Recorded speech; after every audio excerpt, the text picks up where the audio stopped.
So I've got quite a few games here that I've recently picked up, and I'll start with a couple of these PlayStation ones. And I think this is towards the end of summer, Best Buy had like these 10 days where they would have a new game that was $10 every day. And I picked up a couple of those. One of them was Call of Duty Vanguard, which I showed up on the last, I guess, YouTube Shorts version of this segment. But a couple others I haven't had a chance to talk to yet. So the first game I've recently picked up is The Evil Dead. And I got this on the PlayStation 5. It was $10 during that Best Buy deals day. And this is that asymmetrical game. I've heard it's awesome, which is one of the reasons why I wanted to pick it up and just to try it out. I watched some gameplay of it when it came out earlier this year. It seemed like a lot of people were having fun with it and really enjoyed it. And so for $10, I was like, why not try this game out and see if it's something you might just have fun and hop into. Now, I'll be honest, I have no like context or I'm not an Evil Dead fan. I don't even think I've seen the movies. I know of it. I just never really got into the movies in that regard. So I don't really know too much about this franchise, but the game seemed fun. So I thought for $10, why not jump into it, you know? And then another game I picked up during those Best Buy deal days was Destroy All Humans, the remaster for PlayStation 4. And it's a game I never played back during the 360 PS3 days. It's a game I always wanted to try because it seemed fun. And now that they did the remaster and for $10, I was like, yeah, I've got to pick this up. It's a no brainer. I think one of the things that interests me about this game still to this day is that it's in that like single double A space where we just don't get a lot of games like that anymore. It's either, kind of in the indie category or it's, a big triple A style game. And so I've heard this game is really fun. I've heard great things about it. It's very kind of goofy in that sense. And I think there's a space for single A style games and they're fun. So that's why I picked this one up. I it'll be in the backlog for who knows how long, but I'd like to get to it at some point. And then I've already talked about this one last week on the podcast, but just came out recently. Ghostbusters Spirits Unleashed. I picked this up on the PlayStation. I got the physical version. I like having physical games, and I'll keep doing that until that's really no longer an option. But this game is awesome. I love it. I've been playing it the past week or so. It's absolutely fantastic. And I'll talk a little bit about more in it to the what we've been playing section, but I'm a huge Ghostbusters fan, so it was a no-brainer. I've been kind of looking forward to it ever since it was announced because I love the idea of the concepts of the 4v1 kind of asymmetrical style. So had to get it, and it's good. I'm enjoying it. Now, next, I've got quite a few Switch games to get to. Another one I've talked about on the show, but Splatoon 3, obviously, had to pick this. I'm a huge Splatoon fan. Have been since the original on the Wii U. Yes, the Wii U. And so, obviously, I was looking forward to Splatoon 3. I haven't played it here recently too much, and I haven't played through the campaign, but I definitely want to do that. It's on the list. But the multiplayer is still as much fun as it's always been, and Salmon Run, the co-op mode, is fantastic. I have to say, I love the Salmon Run. And then it's funny, actually. This next one I picked up just because I wanted the physical version of it, and that is Bayonetta on Switch, the original Bayonetta. Now, this was previously really only a digital version, like a digital only game. And it came out, the 360 PS3 era.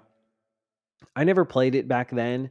And I think at some point in the last couple of years, they've given it away for free on the 360 on Games with Gold, which, obviously I have that. But my first experience with Bayonetta is actually when it came to the Switch with the Bayonetta 2 version. So, because you can see here, includes the first full game download.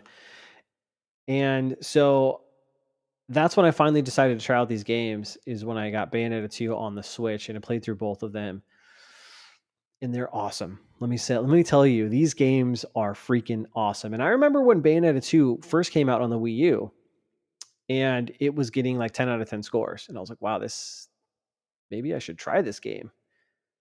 And that Christmas, I think later that year, I remember getting a copy of Bayonetta 2 on the Wii U.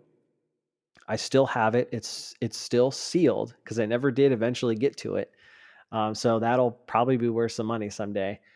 But then they ported it to the Switch, which I was super excited for. So I had to get on the Switch, played through it, and I understand why it was getting like 10 out of 10 scores because it's so good. Like it's just so fun to play. The combat is super stylish. It's really fluid. It's a lot of fun. The boss battles are fantastic. It's this really grand scale.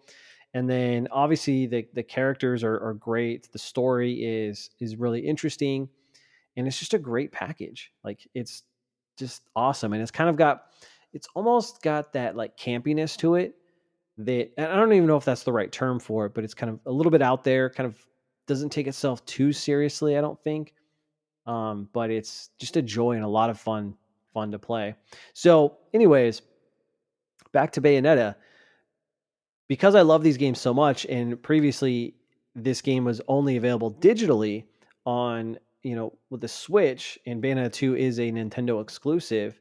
Same with Bayonetta 3. I figured, well, now that they're doing the first game digitally or physically, I mean, why not pick it up? It was $30, I think, and there's I think only a limited number of these that they're actually making and selling. So I thought, let's get it, let's add it to the collection. So that way I have Bayonetta 1, Bayonetta 2, and then what comes out today is Bayonetta 3. Today being the time of this recording.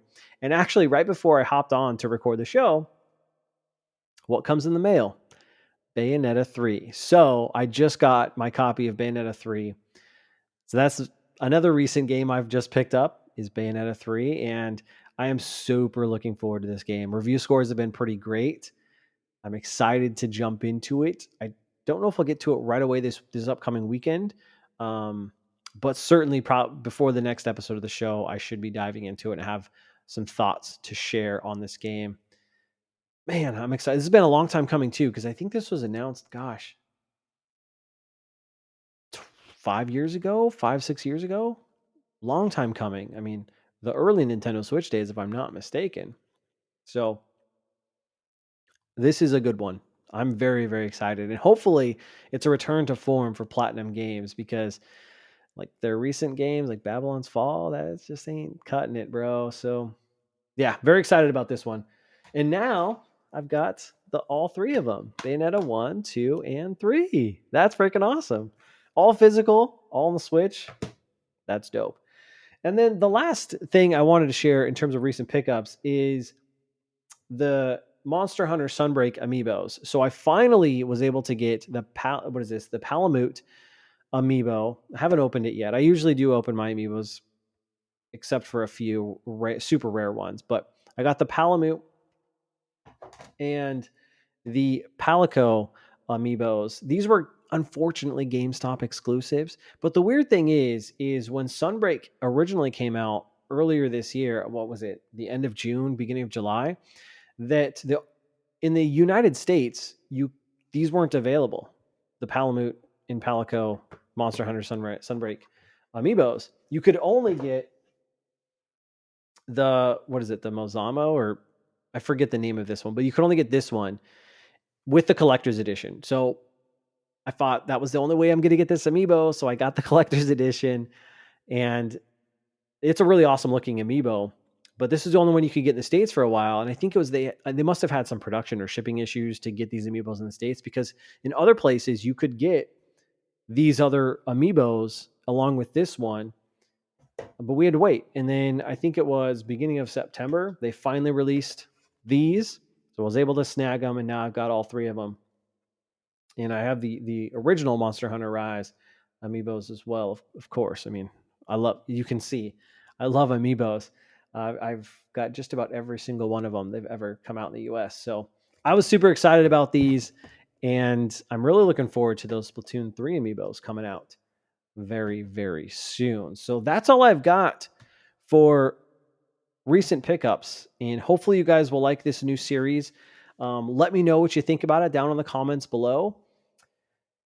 And since I'm plugging myself here, this will go up on YouTube. Make sure you subscribe to the channel and be sure to check out the podcast.